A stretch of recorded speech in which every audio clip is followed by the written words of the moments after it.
পৃথিবী সুখের স্থান নয় চিরদিন, কি হতো তাহাতে তুমি আনন্দিত মন, যেদিন দুজন মিলে তুমি দেখিলে ভুবন, কিন্তু সেদিন ছিল করিতে রদন। পৃথিবীতে এলে তুমি কাঁদিতে কাঁদিতে, পৃথিবী ছাড়িয়া যাবে কাঁদিতে কাঁদিতে। একা অন্ধকারে ছিলে ওদারে মাতার, একা ঘোর অন্ধকারে যাইবে আবার। এ অনেক ভাবে কেন এত হাস্যমন, হয় না মরম দিন কব কি স্মরণ। আকা তো একদিন এমন হইবে, মৌতের হাতে তুমি গ্রেপ্তার হবে। তো যাই হোক, এটা অস্থায়ী জীবন, চিরস্থায়ী জীবনকে সামনে রেখে অস্থায়ী জীবনে আমাদেরকে সৎকর্ম করতে হবে। আল্লাহ সুবহানাহু ওয়া তাআলা এই জালসাকে কবুল করুন। শ্রোতা বক্তা, মাদ্রাসা কমিটির শিক্ষক শিক্ষিকা, ছাত্র ছাত্রী সবাইকে কবুল করুন। আর সকল প্রকার আপদ বিপদ থেকে আমাদেরকে নিরাপত্তা দান করুন। আল্লাহ গো, আমাদের আত্মীয় স্বজন মারা গেছে, কবরগুলোতে তুমি জান্নাতের টুকরা বানিয়ে দাও। খাস করে আমাদের যাদের পিতা নেই, আমাদের যাদের মাতা নেই, কবরগুলোকে তুমি জান্নাতের টুকরা বানিয়ে দাও। হ্যাঁ, এই বলে আমি আমার বক্তব্য ইতি করলাম। আসসালামু আলাইকুম ওয়া রাহমাতুল্লাহি ওয়া বারাকাতুহু। আমার বাড়ি সুদূর লালগোলা, আমি থাকি অরঙ্গাবাদে, একটা মাদ্রাসা হেড পোস্টে শিক্ষকতা করি। বাজিতপুর রহনাতপুর দারুল হুদা ইসলামিয়া আরাবিয়া মাদ্রাসা। আমার মোবাইল নাম্বার হচ্ছে 99 32 35 29 45, 99 32 35 29 45। আসসালামু আলাইকুম ওয়া রাহমাতুল্লাহি ওয়া বারাকাতুহু।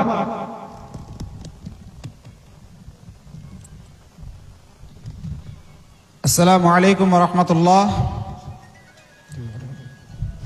জাযাকাল্লাহু আহসানাল জাযা। অসংখ্য ধন্যবাদ ফজিলতুল শেখ হাবিবুর রহমান সাহেবকে। উনি খুব সুন্দর মধুর কণ্ঠে আলোচনা করছিলেন, শুনতেও ভালো লাগছিল। কিন্তু সময় যেহেতু খুব কম, আরও পরবর্তী বক্তাদেরকে আমাদেরকে সময় দিতে হবে। এবং যেহেতু আমাদের মাদ্রাসার উদ্দেশ্য এবং লক্ষ্য যেটা আছে সেটা আমাদেরকে পূরণ করার জন্য আমাদেরকে এগিয়ে যেতে হবে। তো প্রথম কথা হলো যে আপনারা যে যেখানে ছড়িয়ে আছেন, আপনারা খুব তাড়াতাড়ি স্টেজে এসে উপস্থিত হন। আমাদের এই জালসার প্রধান বক্তা যিনি মাওলানা আব্দুর রহমান দেলওয়ার হোসেন সাহেব, উনি স্টেজে উপস্থিত হয়ে গিয়েছেন। ঠিক ওনার সময় মতো আপনি চলে আসবেন, আমরা ওনার মুখ থেকে মূল্যবান বক্তব্য শুনব। কিন্তু তার আগে আমাদের একটা গর্বের বিষয়, এখানে আমরা যতগুলো লোক আছি বা গ্রামের মানুষ আমরা উপস্থিত আছি, অসংখ্য ছাত্র, পুরাতন ছাত্র আছে। আপনারা ইস্তাহারে দেখেছেন যে আমাদের আমাদের মাদ্রাসার প্রাক্তন সুযোগ্য প্রধান শিক্ষক ফজিলতুল শেখ জনাব মাওলানা সাইফুদ্দিন হাফিজাহুল্লাহ সাহেব, উনি আমাদের এখানে উপস্থিত হয়েছেন, সভাপতিত্ব করছেন। অতএব উনি এসেছেন মাদ্রাসা কমিটি, জালসা কমিটির পক্ষ থেকে, ওনাকে আমরা অসংখ্য ধন্যবাদ জানাই। এবং আরও আমাদের একজন সভাপতি উপস্থিত হয়েছেন মাওলানা নুর ইসলাম সাহেব, ওনাকেও আমরা মাদ্রাসা কমিটি এবং জালসা কমিটির পক্ষ থেকে ধন্যবাদ জানাই। যাই হোক, মাওলানা আমি অনুরোধ করব আপনি আপনার সংক্ষিপ্ত 2-4টি কথা একটু বলুন, বলে আপনি আপনার পরবর্তী বক্তাকে আপনি আসার একটু সুযোগ করে দেবেন।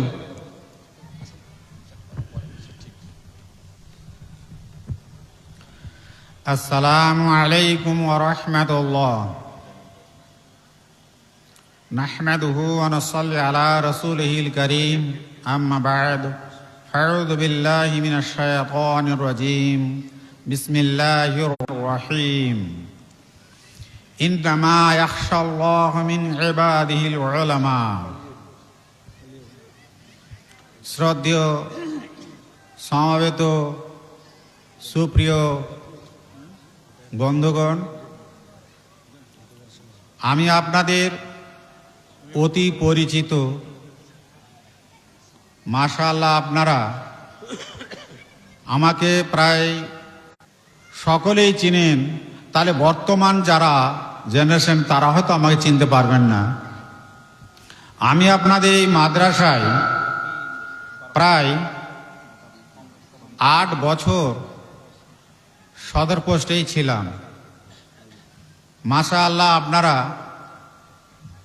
আমার সম্মান দান করেছিলেন, আর আমিও আপনাদের কাছে আদৌ আমি কৃতজ্ঞ, এবং আপনাদের ভালোবাসা ভুলতে না পেরে আপনাদেরকে দেখার জন্য বা আপনাদের সঙ্গে সাক্ষাৎ করার জন্যই বিশেষ করে আজকে আমার আগমন। মাশাআল্লাহ, আমাদের সকলের উদ্দেশ্য সফল হয়েছে। এবারে আমি বিশেষ করে এই মাদ্রাসার প্রতি আপনাদের দায় দায়িত্ব কেমন সে বিষয়ে একটু বলি। আল্লাহ তাআলা বলেন, ইন্নামা ইয়াখশাল্লাহ মিন ইবাদিহিল উলামা, অর্থাৎ নিশ্চয় আলেমেরাই অর্থাৎ জ্ঞানীরাই মহান স্রষ্টা মহান আল্লাহ তাআলাকে বলেই ভয় করে। যেই সমস্ত ব্যক্তি আল্লাহর সম্বন্ধে জানলই না, বুঝলই না, সে ভয় করবে কি করে? এই জন্যই যত কেউ মুসলমান হোক, এতে নারী হোক বা পুরুষ, সকলের প্রতি মহানবী মুহাম্মদ রাসূলুল্লাহ সাল্লাল্লাহু আলাইহি সাল্লাম বলেন, তালাবুল ইলমি ফারিযা আলা কুল্লি মুসলিমিন ওয়া মুসলিমা, অর্থাৎ প্রত্যেক নরনারীর প্রতি শিক্ষা অন্বেষণ করা একান্ত কর্তব্য। তাহলে আমাদের প্রত্যেকের জন্য ফরজ বা কর্তব্য হচ্ছে শিক্ষা অন্বেষণ করা। এটা দ্বীনি অভিজ্ঞ যারা, তারা এটা নির্ধারণ করে দিয়েছেন। এই ফরজিয়াতটা হচ্ছে আপনার যতটুকু দ্বীনি কাজ করার জন্য, অর্থাৎ নামাজ, রোজা, হজ, যাকাত ইত্যাদি পরিবেশন বা দেওয়ার জন্য বা কাজ কর্ম করার জন্য যতটুকু শিক্ষার দরকার, সেটা প্রত্যেকের প্রতি ফরজ। এবারে আরো যে অতিরিক্ত দরকার, অর্থাৎ ইলমে জ্ঞানের দরকার, ইসলামিক আরো অনেক বিষয়ের অনেক অভিজ্ঞতার প্রয়োজন, সেটা সকলের জন্য সম্ভব। এই জন্য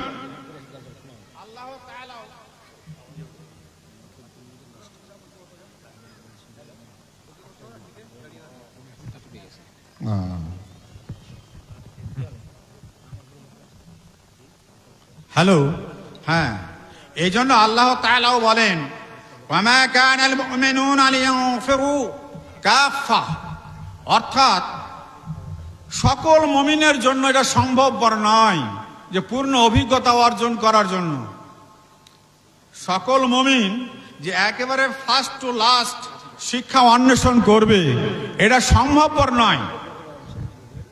অতএব তোমাদের মাঝে কিছু একটা সংখ্যক হবে বা জামাত হবে, দল হবে, যেই জামাতটা, যেই দলটা শিক্ষা অন্বেষণ করবে। কারা করবে?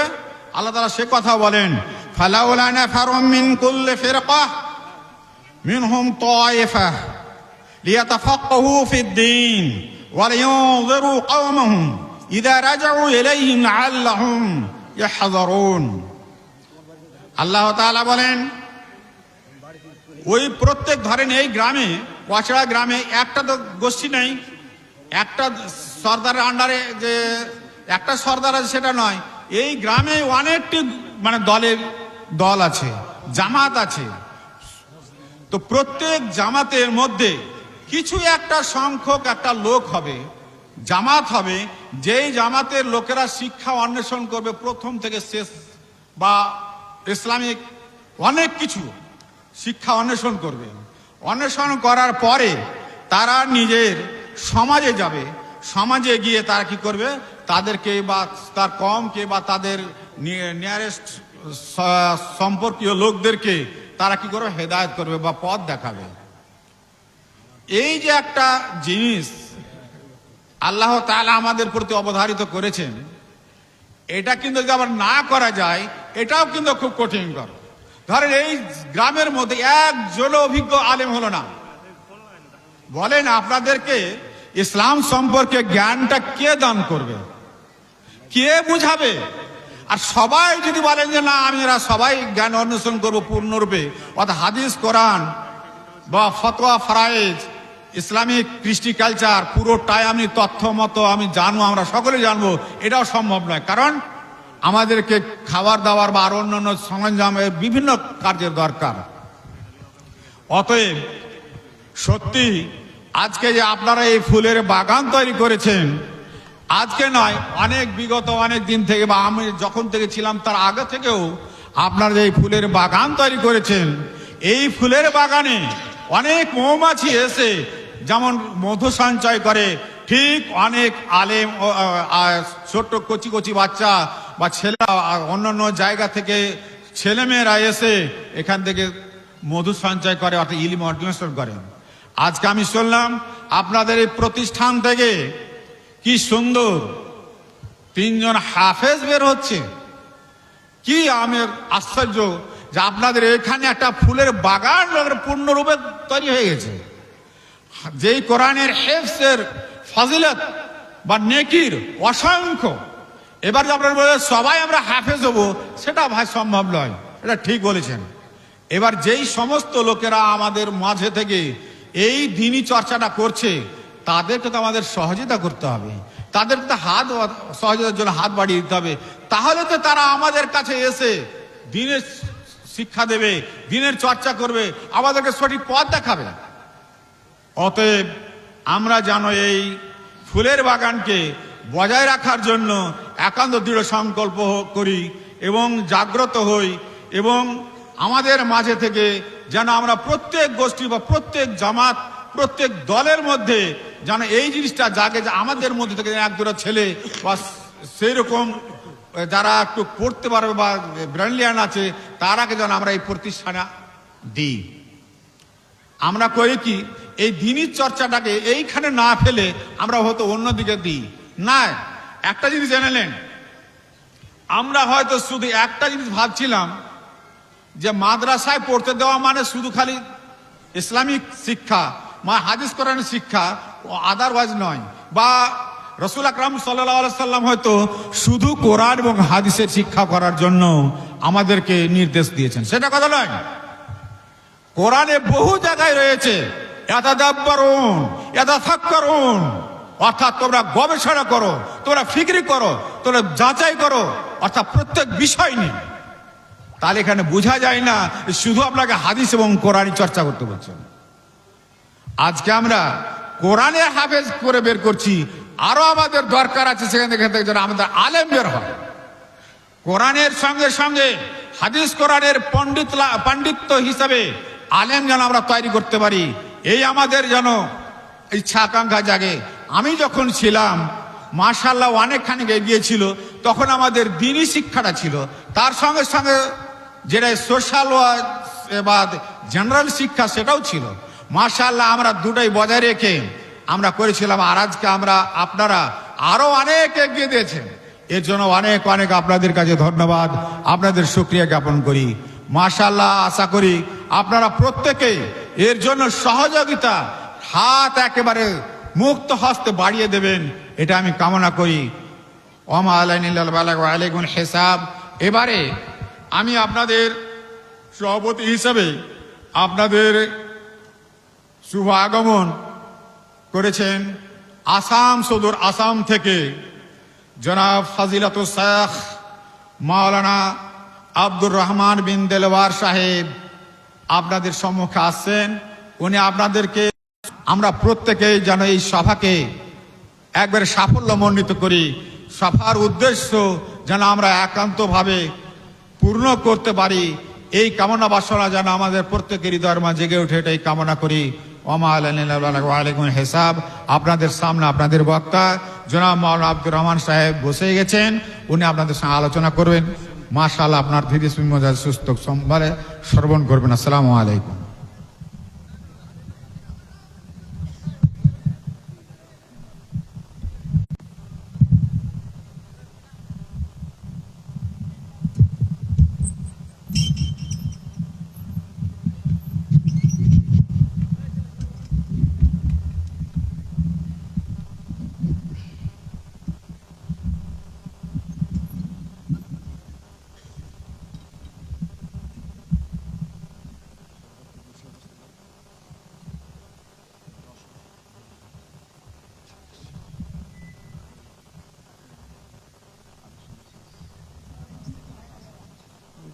আসসালামু